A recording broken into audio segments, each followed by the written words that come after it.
ထော့အိတ်တောင်ပေးမထဲဘူးဆိုတဲ့က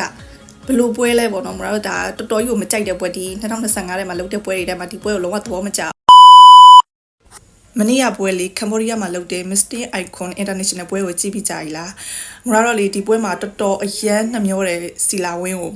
ဘာလို့လဲဆိုတော့သူဒီအရန်တော်တဲ့ကလေးအရန်ထက်မြက်တယ်အရန်လဲစူးစားတယ်ပေါ့နော်လုံးဝ round 9မှာလုံးဝပြောနေစရာမလိုအောင်ကိုဖြာထွက်နေရပေါ့နော်first runner up second runner up တို့နဲ့လုံးဝရှင်းရင်တော့မှဒီကလေးတီစီလာဝင်းတီလုံးဝအသားကြီးกว่าသိရမလားအဲ့ဒါကိုအဲ့လိုကလေးမျိုးကိုထော့အိတ်တောင်ပေးမထဲဘူးဆိုတဲ့ကဘလို့ပွဲလဲပေါ့နော်မတော်ဒါတော်တော်ကြီးကိုမကြိုက်တဲ့ပွဲဒီ2025ထဲမှာလုပ်တဲ့ပွဲတွေထဲမှာဒီပွဲကိုလုံးဝသဘောမကျဘူးလူလည်းအများကြီးရှိတာလည်းမဟုတ်ဘူးကွယ်သိမလား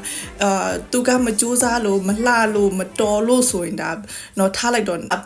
ရောမယ်ဆိုရင်လုံးဝရောမနေဘူးတော်တော်ကြီးကိုတာလွန်တာအဲ့လိုကလေးမျိုးကိုကြို top 4တောင်မထည့်ပေးဘူးဆိုတော့ကွယ်တလားဒီသူ့ရဲ့ပေါ့နော် national caution ဆိုရင်လည်းဝတ်စုံဆိုရင်လည်းလုံးဝပြောနေစရာကိုမလိုတော်တော်ရွလှတာကရင်လူမျိုးထိုင်းမိဘရဲ့ဝတ်စုံပေါ့နော်အဲ့ဒါကို inspire ယူထားတာတော်တော်ရွလှတယ်အဲ့ဒါကို TKT ကနေပြီးတော့ချုပ်လို့ပေါ့နော်ဖန်တီးထားတာ TKT ကတည်တဲ့အတိုင်းပဲသူကဒီ national caution နဲ့ပတ်သက်လာရင်လောကတစ်ဖက်ကမ်းပဲတော်တော်ရွတော်တယ်ပေါ့နော်အဲ့ဒီ TKT ကအဲ့လိုဆိုတော့ဒီဝတ်စုံဆိုရင်လည်းဒါဘယ်လိုပဲဖြစ်ဖြစ်ဒါရတင်တယ်ပေါ့နော်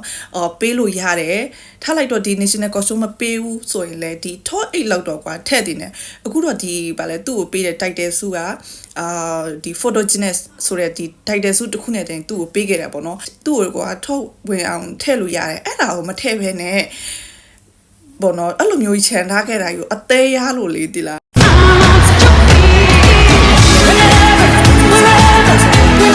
ရှိပြီးသားဖြစ်တဲ့ကလေးဖြစ်တဲ့အတွက်အခုဆိုရင်ပဲသူကဖန်ရတောက်နေပြီအဲ့လိုဆိုတော့နောက်ပွဲတွေဒါသူက